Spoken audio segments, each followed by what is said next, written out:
Today on The World Today, U.S. President Donald Trump hails turnaround for the ages in the longest ever State of Union address in Washington, D.C. Indian Prime Minister Narendra Modi arrives in Israel for a two-day visit, his first since the war in Gaza began.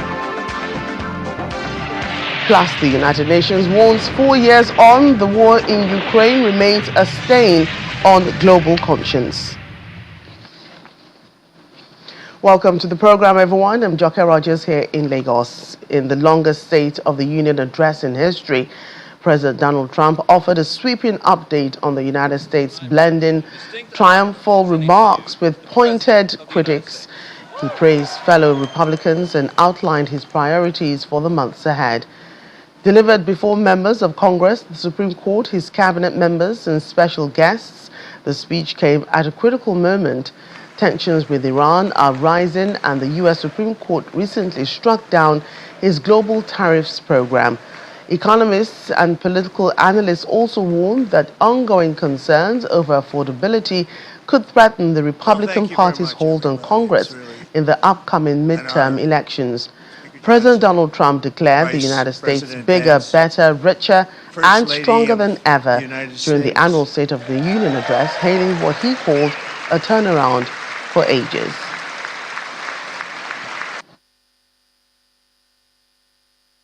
Less than 5 months from now, our country will celebrate an epic milestone in American history, the 250th anniversary of our glorious American independence. This July 4th, we will mark 2.5 centuries of liberty and triumph, progress and freedom in the most incredible and exceptional nation ever to exist on the face of the earth. And you've seen nothing yet. We're going to do better and better and better. This is the golden age of America.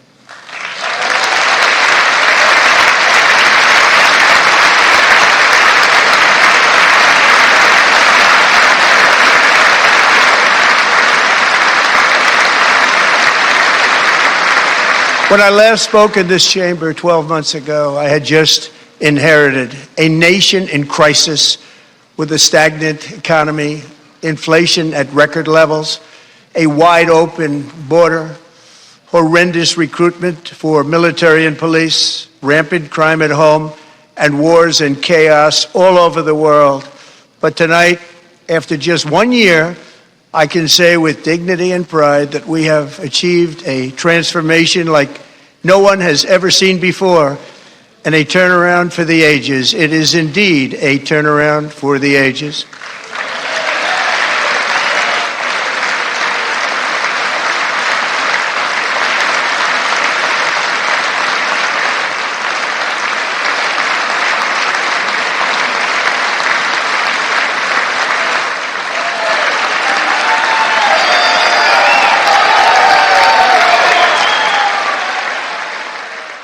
International stage, Mr. Trump said he is working very hard to end the Russia-Ukraine war while insisting NATO allies fully cover defense support sent to Kyiv.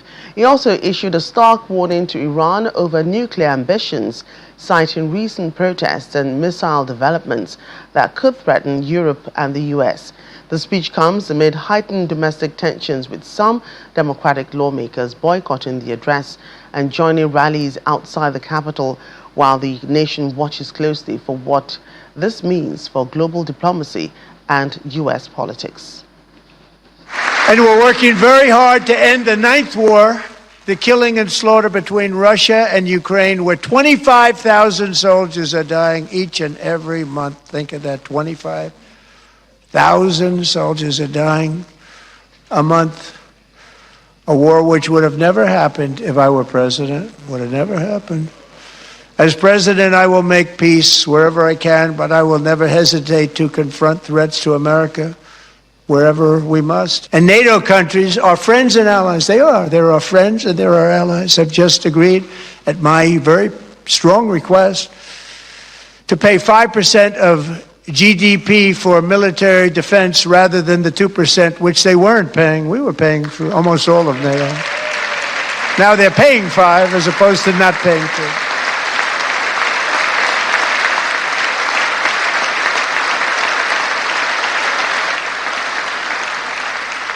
And getting that 5% was something which everyone said would never be done, could not happen. We got it really easily with one meeting. And big difference between 2% that's not paid. We were paying the freight of many of them. Very few were paid up. Now 5%, then they're paid. And everything we send over to Ukraine is sent through NATO, and they pay us in full. They pay us totally in full. Let's get more on this from our Washington, D.C. Correspondent, Maria Bird. Maria, great to see you again today. President Donald Trump delivered the longest State of the Union in history. What were the key takeaways from his speech? Well, you all have highlighted a few of those key takeaways. The economy is where he started. The U.S. economy has been at the forefront of discussion here in the United States for quite some time. Obviously, when he went to take office, that was his first era of focus, his first area of focus. And so as we look at where he started the State of the Union, it was very similar. It was very much focused on the economy, on all the gains that have occurred over this last 12 months, specifically looking at some of the economic growth. He obviously did mention the tariff challenge that has approached the United States at this time. He used tariffs as a way to try to regain economic and geopolitical influence for the U.S. And so I think that, he focused there. He also focused on peace, which was very interesting to hear peace several times throughout the State of the Union. As we know, the U.S. has been very involved in geopolitical dynamics almost since its inception. And so kind of being a leader around peace around the globe has traditionally been the standpoint of the U.S. And he's stating that that has been his focus as he brought up the war in Ukraine and with Russia. And so I think those were areas as well. He also hinted on some strategic points that the U.S. is taking into consideration. He's talked about his focus around why we're focusing on Iran. We know that there have been military and ships put out into that region in the waters there. And so he focused, I think, heavily on the international impacts that he believes that his administration has had over the last few months. And also he brought some light to, which he typically does, and most presidents do. They focus on specific personal areas of accomplishment, right? And so he brought forth individuals that he has had personal relationships to exemplify how he has taken efforts to remove individuals from the United States that have created what he considers violence and acts of violence.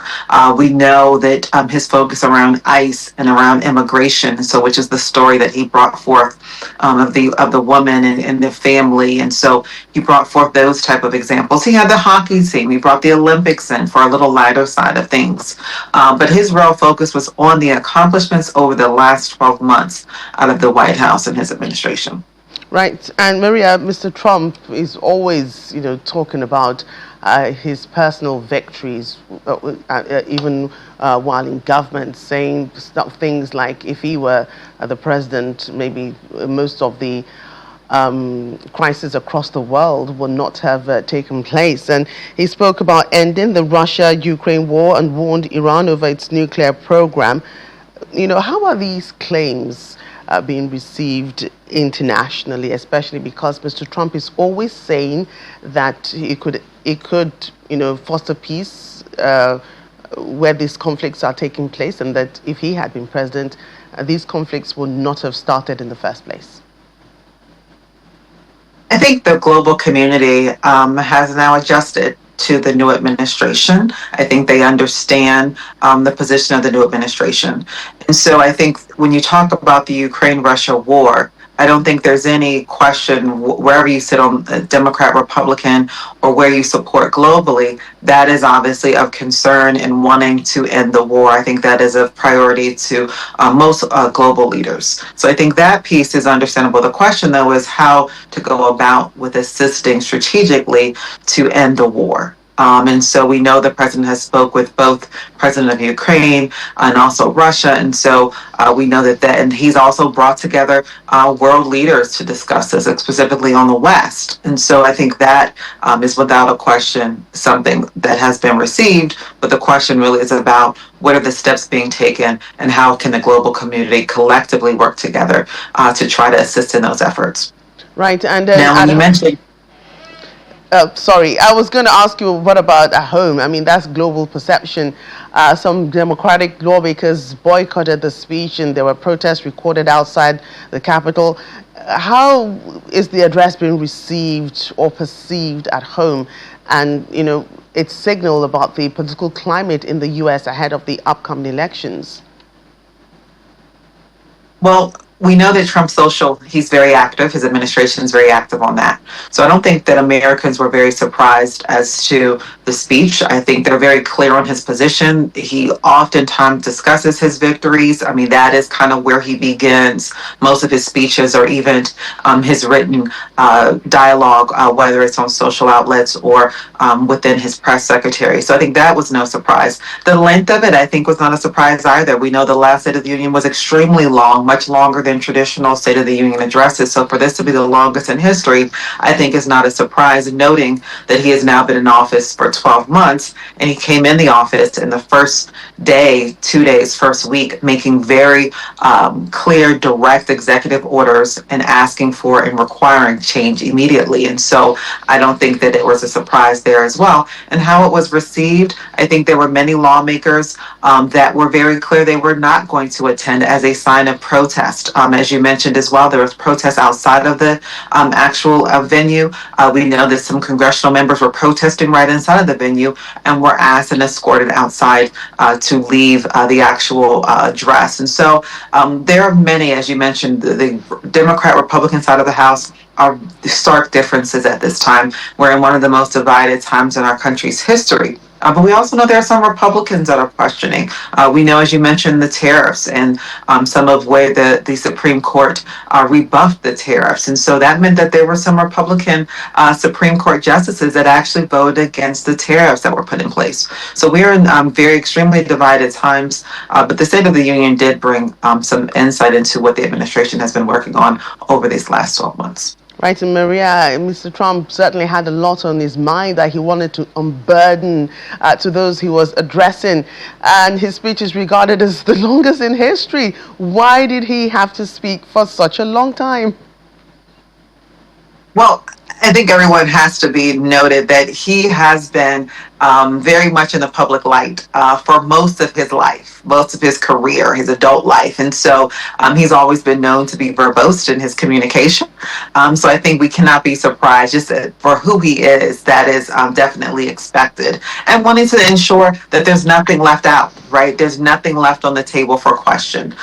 We know the president has named various things in his honor. And so that is kind of who we currently are being governed and who the president is. I think it's just natural to his character to be verbose in this conversation and to provide us with a list of what has been accomplished and to also bring light to what the administration and where the focus is for the United States at this time. Right, Maria, thanks again. Always a pleasure.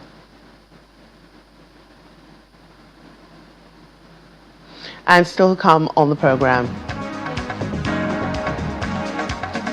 New Yorkers navigate a whiteout maze after historic 50-centimeter snow dump. Please stay with us for details.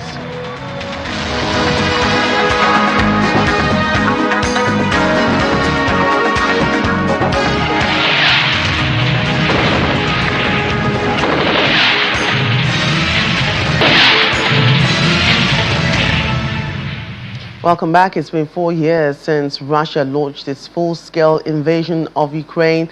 The war remains a stain on our collective conscience, is what presidents are saying. And this is according to UN political chief Rosemary DiCarlo, who was briefing on the UN Security Council on the situation. Mr. Carlo said last year that was the deadliest for Ukrainian civilians, with more than 15,000 people killed and over 41,000 injured, millions displaced. Children have been hit particularly hard, with thousands killed or injured and in a generation losing years of schooling. UN officials and diplomats have condemned widespread human rights violations, including torture, sexual violence, and executions of prisoners. London announced its largest sanctions package since 2022, targeting Russia's war funding, while Kyiv reported thousands of strikes on hospitals, schools, and civilian sites in just 1 month. Despite unprecedented diplomatic efforts, last year was the deadliest for Ukrainian civilians since 2022. More than 15,000 civilians have been killed in Ukraine since the start of the invasion, and more than 41,000 injured. Millions have been forced to flee from their homes. Millions more require life-saving assistance. Human rights violations are rampant. The plight of Ukrainian children is particularly dire. More than 3,200 children have been killed or injured. More than 1/3 of Ukrainian children remain displaced, and an estimated 2.2 million require humanitarian assistance. A whole generation has lost years of education as schools have come under fire. Mr. President, throughout the war, the Office of the High Commissioner for Human Rights has reported widespread human rights violations, torture, sexual violence, and even executions of prisoners of war and civilian detainees. These acts have gone with virtually no accountability. A year ago, I visited Bucha, and there I met a priest who told me of shocking atrocities carried out by the Russians. He recalled how he dug graves for members of his own congregation after the massacre and swapped his robes for civilian clothes after a fellow priest was killed. And that conversation stays with me because it shows how Russia wages this war. And today, notwithstanding the false claims by the Russian representative in the General Assembly, its forces continue to strike Ukrainian civilians and communities with missiles and drones, killing and destroying. And I should add, of course, that the same disregard for civilian lives is not just evident in Ukraine, it's also evident in the killing of Alexei Navalny, which we are confident was the result of lethal poisoning. Well, the conflict continues with no clear end in sight, and Russian missile and drone attacks remain a frequent threat. Civilian casualties have mounted and millions have been displaced. To discuss more, we're joined by Deutsche Welle's correspondent Thomas Sparrow in Berlin. Thomas, great to see you. Welcome to the program. Let's begin by focusing on how Europe, especially the European Union, marks the 4th anniversary of the war. European leaders traveled to Kyiv, took part in memorial ceremonies, and reiterated their solidarity with Ukraine. Can you give us more details? How did the leaders mark this day?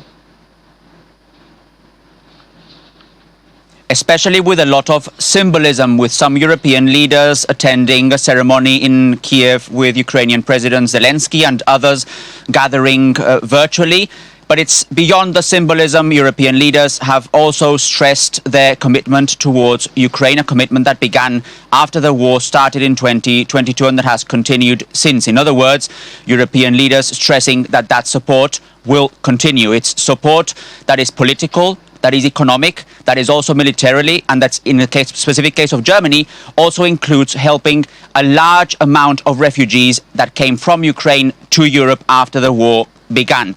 But beyond that, it's also making sure that Europe can play a role when it comes to any peace negotiations, that Europe also plays a role when it comes to supporting Ukraine on the medium to long term. In other words, support has moved from the immediate steps at the beginning of the war to support that will probably continue even after the war ends. That's something else that European leaders have stressed. So this specific support coming from Europe has been marked by symbolism now with the 4th year's anniversary, but also obviously with continued support when it comes to political goals, to economic goals, and to military goals as well. And beyond the symbolism, we also saw concrete pledges to continue supporting Ukraine. At the same time, Europe faces its own internal challenges. Can you explain what these challenges look like and how they may affect Europe's ability to sustain a long-term support for Ukraine should this war continue? One specific challenge is fatigue in several European countries. Now, support still continues to be high in many European countries when it comes to helping Ukraine. But as the war drags on, as there is no specific plan for peace, as there is more need for economic and military assistance, there is a potential for fatigue within certain European communities. That's one specific challenge that Europe faces. A second challenge that Europe faces is unity within the European Union bloc. Now, it is not uncommon for European countries to disagree when it comes to big economic or political policies, but in this particular case, European leaders have recognized that one country, in particular Hungary, has stopped or has prevented Europe from helping Ukraine in more terms, so economic assistance packages, for example, or military assistance packages. That's also something that's been under discussion. And this idea that there are countries within the European Union that are blocking the bloc from helping Ukraine is certainly an important challenge. A third element is what role Europe will play when it comes to any peace negotiations, because so far those peace negotiations have been led by the United States, have involved Ukraine and Russia, but Europe has felt mostly at the sidelines. So one key challenge for the next few months, even possibly for the next few years, is what role Europe will play in any peace negotiations, and afterwards what role it could play in helping in the reconstruction of Ukraine. Talking about those negotiations, which was, my next point to you, do you see any prospects at all for peace in the near future? From a European perspective, not necessarily. There are discussions taking place, specifically brokered by the United States, but from a European perspective, they haven't shown any concrete results. And from a European perspective, it's also relevant to understand that Europe wants a just and lasting peace, a peace that is anchored within the UN Charter. And what that specifically means is that the European Union still believes that no borders can be moved by force. In other words, Russia's idea that it can maybe annex parts of Ukraine is something that Europe will not want to accept. However, this is something that has to be discussed also more broadly with the United States, and the United States with Russia and Ukraine as part of those peace negotiations. So Europe definitely wants to play a role, but it does not necessarily see that those peace negotiations that have taken place are yet yielding the results that they should yield. Thomas, thanks again. Indian Prime Minister Narendra Modi has arrived in Israel for a two-day visit, his first since the outbreak of the war in Gaza. Prime Minister Modi is scheduled to address the Knesset and meet with Prime Minister Benjamin Netanyahu, although no meetings with Palestinian leaders are planned. The visit highlights a decade of deepening ties between the two countries in defense, technology, and trade. Prime Minister Netanyahu has described the trip as historic, calling India a key partner in innovation and security, while Mr. Modi reaffirmed India's enduring friendship with Israel. Analysts note the visit will also test India's foreign policy as it seeks to balance strong relations with Israel alongside its broader Middle East priorities. Finally, on the program, New York City remains buried under heavy snow after a powerful winter storm dumped more than 50 centimeters in parts of the region, bringing daily life to a standstill. Central Park recorded nearly 20 inches, while Providence set a new record with 33 inches, the most from a single storm since 1978. Footage shows streets, parks, and cars blanketed in white as residents trudge through drifts, shovel sidewalks, and navigate obstacle course like conditions. Locals say the city always faces the unexpected, but New Yorkers are determined to push through. The storm caused severe travel disruptions, with non-essential travel banned until Monday, and more than 10,000 flights cancelled across the Northeast since Saturday, highlighting the storm's widespread impact on transport and daily life. And that's it on the program. Thank you for watching. I'm Joke Rogers.